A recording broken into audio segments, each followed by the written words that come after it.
Good morning from Panhandle Outdoors, America's only daily outdoor TV show.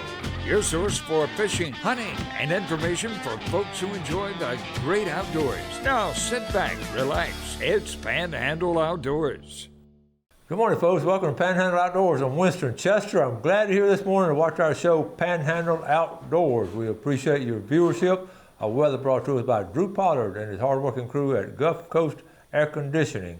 Looking at a high today, right at 80 degrees, a low of 68, and the water temperature, how about 72 degrees? Now, we're around the third fog. We had a couple of fogs, so this is a week. I'm going to talk about it later about the third fog in March, but we're going to speak in generalities when we talk about outdoor activities. In general, is the third fog. So last week with the Spanish coming in, it was generally speaking, we were close to the third fog. Okay, now let's move on. Our river readings, looking at they're both flat. Apalachicola, Bluntstown 8.4, and the Choctaw at Caryville 5.5, and they've leveled off, and it's been a good couple of days on the river, and a couple more days it should look really good. Don't have a lot of rain coming. You look at the forecast, might have a little scattered shower in that little period of time where we're going to be in a little dry spell, so be careful on the outdoor burning and different things like that. Don't do it if the humidity is low like we have.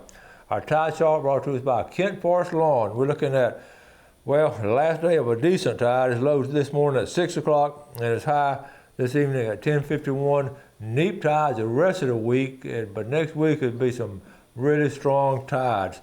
Our wind's going to be coming out of the west at about 11. Not a lot of strong movement with the wind, but a good steady breeze. This is going to be a pretty day to be outdoors. So if you get a chance, go take advantage of it. All right, let's take a break and we'll be right back. Okay, welcome back. I got some cool pictures here, so let's get started with this first one. We're looking at bass fishing on the tournament trail. Steve Gross down in White City in Gulf County. Got our second win in a very tough winter trail. These guys can catch them. 21 pounds is my biggest bag on the river system. Folks, 21 pounds on a river system is a good haul for 5 fish. So congratulations, fellas. Good job on that. That's some good fishing. Greg Brudnicki, check this out. My grandson, Alex, a 21-incher off the dock. Now, is that not cool? Look at a big old grin on his face. I told Greg, I said, at the bottom in my reply, wow, I think he has you and your dad's fishing DNA. So I know Greg's dad would be tickled. His great-granddad would be tickled to see him catch that. So that's a fishing family right there. Good job.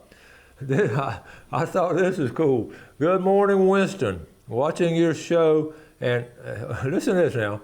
Watching your show and heard a loud thud. Went out to see if a tree fell on the house and found these two. Evidently, they flew into our large picture window. Hope you have a blessed day, Jimmy Rogers. Now, I told him what's unusual. On occasion, you're going to have a bird fly into a window. We have it on occasion, but for two of them, and I mean, that's almost two of them at the same time. That's very unusual. And anyway, ended up getting a good meal off that. Thank you, Jimmy, for sharing that with us. Tom Platt, we've been talking about, hey, Coach, I think spring is here. We talk about azaleas a lot, but when we traveled over the weekend, went through some areas that just like this. When you get that full bloom, the azaleas, when they bloom and when they fill up the whole bush, that what I call that full peak bloom, and that's what that is right there. And that is a genuine, bona fide sign of spring. Thank you, Tom Platt, for sharing that with us. And speaking of spring, I just stepped outside to see how bad the pollen was. If you can see it on your truck or car if you leave it outside in one day, how that pollen gets all over everything. And okay, Lisa Kepner keeping up with her turtles. This one's named Ling. It's good to see old friends. Good morning, Ling. All right, and how about Ingram Marina? This is up here at Lake Talcott. I've mentioned it before. This is Donald Martin and Jeff Tate. Folks, if you want to put this on your calendar, if you're serious about fishing, at the end of February and right at the 1st of March, the crappie bite, and it has been for generations, has been strong in Lake Talcott. And a lot of the hardcore fishermen, they put on the calendar every year to hit Lake Talcott in late February. Now I know people are doing that, and we would always do it in late February. You know, it's fishing season when the bobbers start blooming.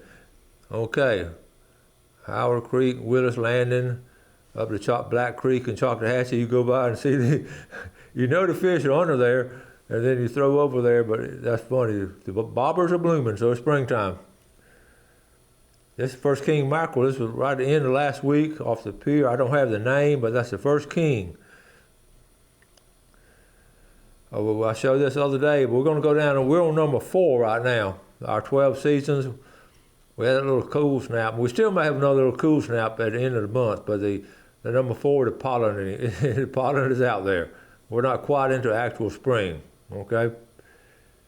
Billy Grantham, coon dog for sale, cheap. Okay, look at that a second, let that one soak in on him. Okay, thank you, Billy. James Wesky, his son Gavin catches his Spanish this week, first one of the year for this group. And I wanted to show you, see how right here, this picture's at the end of the pier, and it's crowded. But what you do, you know, I've shown the picture before, you go ahead and sit your buggies and fishing rods and everything in the center, and everybody fishes around. But you can see it's pretty busy over the weekend and all. Good job, Gavin. Okay, that's I want to talk about that. Also, I just got a email. We were talking yesterday about the crab traps, and stirred up a lot of interest. I just got an email from Blue Water Outriggers. They're going to have Terry sent it to me, Terry G. They're going to have some brand new crab traps coming in this week with the official, already made up officially. Obviously, some crab trap makers that knew the law was coming into effect, and they made some. So you don't, like I said yesterday, you don't have to make a brand new, buy a brand new one. You can sort of add an insert to your old one if it's in good shape. If you're like me, I'm gonna get one of the new ones because my old one is sort of banged up a little bit, where slinging on the dock and bounce around and all. But so I'm gonna Terry, I'm coming down there this weekend and get one of those new traps. So y'all put my name on one and try to pick out one of the better ones now, not one that fell off the ground when y'all unloaded it. So anyway, the new crab traps are coming in at different places, but Blue Water Outriggers, one of our sponsors, should have them sometime this week, and I'll keep you posted on them when they come in, because I promise you they're gonna sell out pretty fast. Okay, let's take a break, we'll be right back.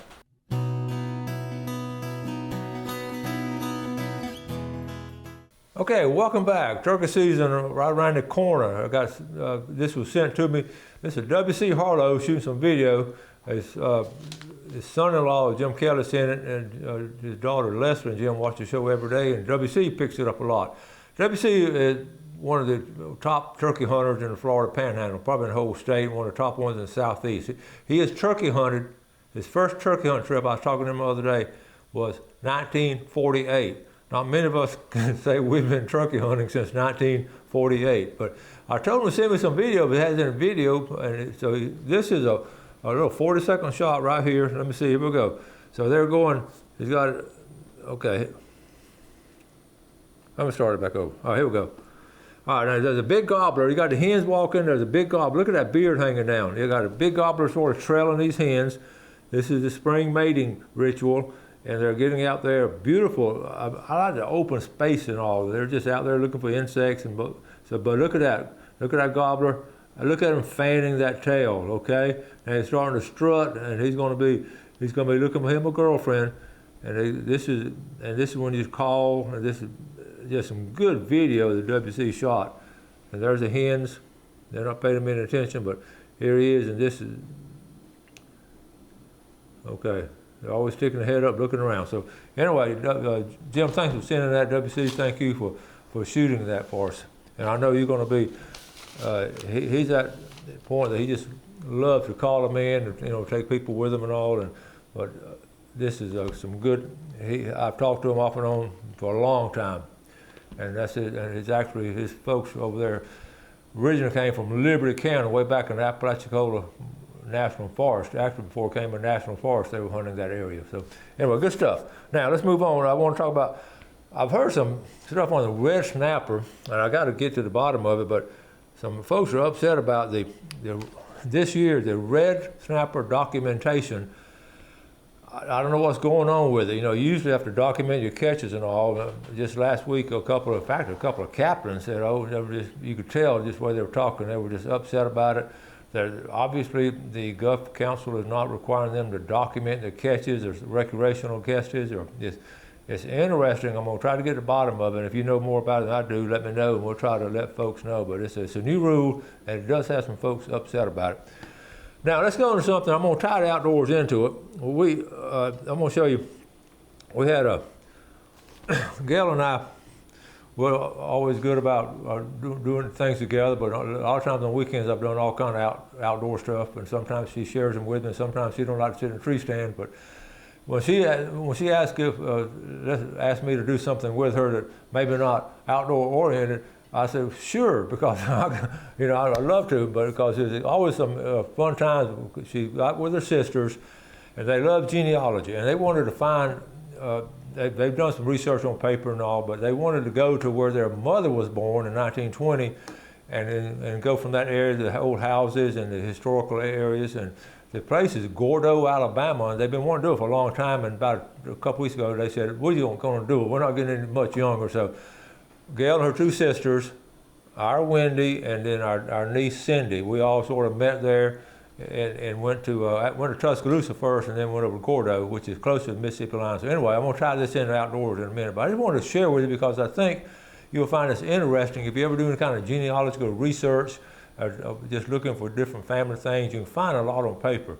But when you go to it in person, it's just a different feeling. It sort of gets, to us, it was just really a goosebump kind of time. So I'm going to show you, Wendy made this post. I just took some of Wendy's pictures. She made this post online after the trip. Basically, got to spend a weekend with family in West Alabama and went on down.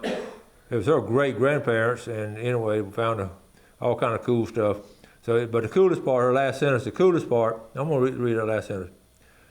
But the most fun was staying in 2 cabins on Lake Lowndes State Park with some of my very favorite people in the world. So let's look at some of these pictures. Of course, one of the first things I'm going to do is find a good place to eat. And all these small towns in the South have a good barbecue place. So that's our family, that's our trip right there. The waitress took our picture. Okay, here we are at different places. In one of the houses, we're in the driveway, and we found one of the houses. And now this is the first cemetery we went to. Interesting enough, here, all my Alabama friends need to listen, because this is in Tuscaloosa. Right there is a football stadium, a University of Alabama football stadium. You've probably been to the games and never noticed the cemetery. And we found several of Gail's great grandparents and all in this area, and uncles and all in that cemetery. So that was cool. Tie that in. This is the house that her mother was born. It was amazing. This is in Gordo, Alabama. This is Gail and her 2 sisters, Mary Hall and Jan. And then this is this house that her granddaddy was born in. And then it's just really in good shape, and people were so nice. We went to Pickens County Genealogical Society Library. I admire a little town that does this. This was built in 1910. This used to be the courthouse, the judge's chamber, the jail, and the sheriff all stayed in this one building.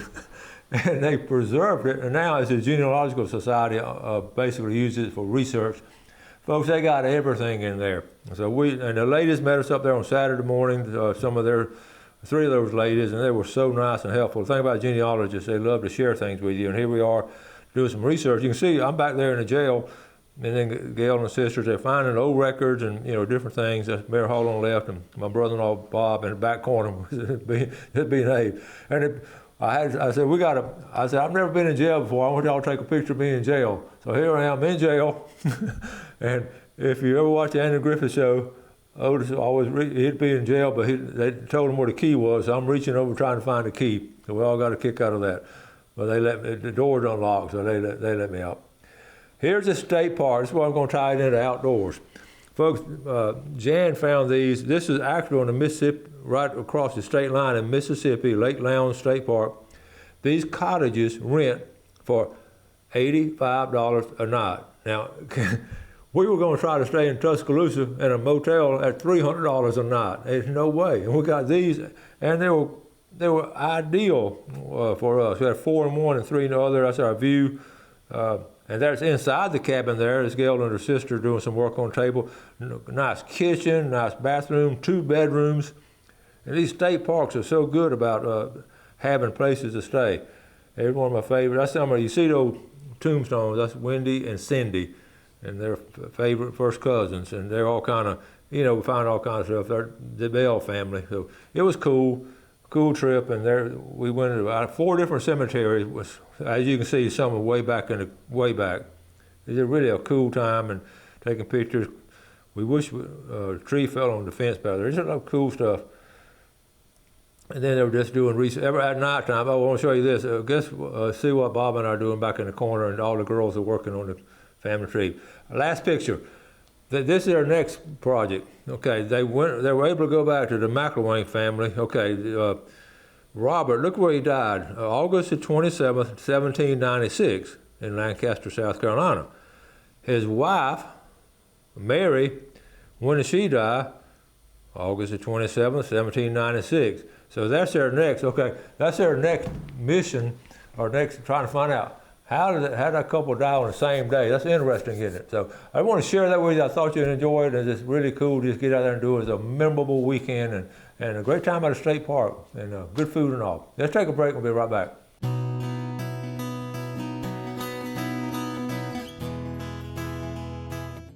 Okay, welcome back. Let's take a look at our fishing game times today, brought to us by Blue Water Outriggers in Port St. Joe. And don't forget to check out the crab traps, the new ones, the legal ones now.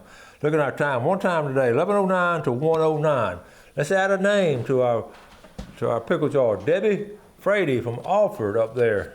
Good luck, Debbie. We've got a lot of good folks up in Alford watching the show. We appreciate it. Now, we talked about on yesterday's show about showing you if you've seen the shark feeding frenzy. And the more I thought about it, I wanted to pull it up and show you, because this is where it is out there in Venice, Louisiana. And I'm going to try to pull it up. Let me see. Here we go right here. This is about the best I can do, I think. Let me see. Okay. That's a little bit bigger there. Now let's run it. All right, here we go. This is from the boat. This is about a week ago, last week. This is outside of Venice, Louisiana, where the Mississippi River comes down several miles out. Look at that, folks. There's frothing in the water. This has made worldwide news, but I wanted to show it to you. You may have already seen it, but is this incredible? This is all natural, and it's almost bone chilling. I mean, look at it. You're talking about a shark feeding frenzy, and this is one. You're seeing it right now, but look at how many sharks there are. And it goes back around, and they're talking a little bit. And the captain is just, look at those motors. He got 4 motors on the boat, so you know he's a good captain. He knows where to go. Look at them, folks. So you know they're almost having to bite each other. Okay, so if I pull it up, it's online if you want to show it to some of your friends and all that's thinking about coming down for spring break and don't want to go too far out. Now, I want to also point out some things too. The sharks, when they get in a feeding frenzy like that, I've got some shark attacks where the actual documentation where that happened. So I want to share that with you. Now let's move on to, our sponsors are really good to us, and I want to make some room right here. Richard Ornstein, We've All Wiggler Bait and Tackle. I was in there the other day. He wanted to give some stuff away to our viewers. I said, we'll certainly do it. So I thought he was going to get a couple of things. The first thing I got was a Zebco, push button Zebco, okay? That's really nice. Then he started walking around the store and had to put it, and he started putting stuff in a bag. I said, Richard, you don't have to give me all that stuff to give away, but he wanted to. So we've got some fly reels. How about 1, 2, 3, 4. So what I'm going to do for the next 4 weeks, we're going to give these away, but we're going to include, can you see all this tackle in here? Look at all that tackle. Okay, we're going to include, what we're going to do, I'm going to divide it up in 4 ways. I mean, goodness gracious.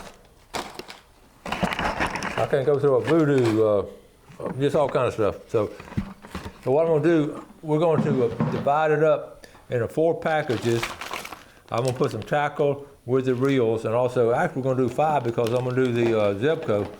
After do the Zebco when we get a chance to do it. So for 5 weeks now, the next 5 weeks, I'm gonna do it early part of the week, and I may try to do it drawing tomorrow. We have some guests coming in. If we get time, we'll do it. But I'm gonna divide it up and put it in a bag, and you can run by this Fox station and pick it up. But all kind of good quality stuff. Okay, I was looking through it last night. It's amazing how the tackle they invent this day and time, all the things they can do. Okay, I did want to talk about, let's see. I'm not going to have time to get into a detail of how the word Zebco, when I saw the Zebco, every time I see the word Zebco, I like to talk about it. Well, let me go ahead and just give it to you in a Cliff Note version. In Tulsa, Oklahoma, in World War II, they were, all during the war, they were doing different things for the war effort. And this company was called the Zero Bombing Company. The Zero Bombing Company. And when the war ended, all those employees, they put out a bunch of bombs. They just made bombs. And they put out a bunch of them. And when the war ended, all those folks working in the factory, they didn't have a job. And the head guys and girls got together, let's do something. I got this machinery and all. And I said, everybody loves fishing, especially when the war was ended, everybody's going fishing. So they started putting together these little fishing reels, and the Zebco 33 was legendary. And what we're going to call our company, the Zero Bombing Company, Z-E-B-O,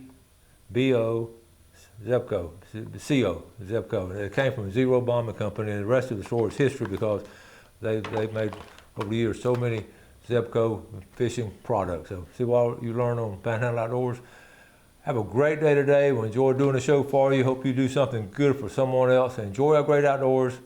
Take care of our great outdoors, and God bless. Thanks for watching America's only daily outdoor TV show, Panhandle Outdoors with Winston Chester, featuring hunting, fishing, and other activities and information to help you enjoy the great outdoors. Join us next time for Panhandle Outdoors.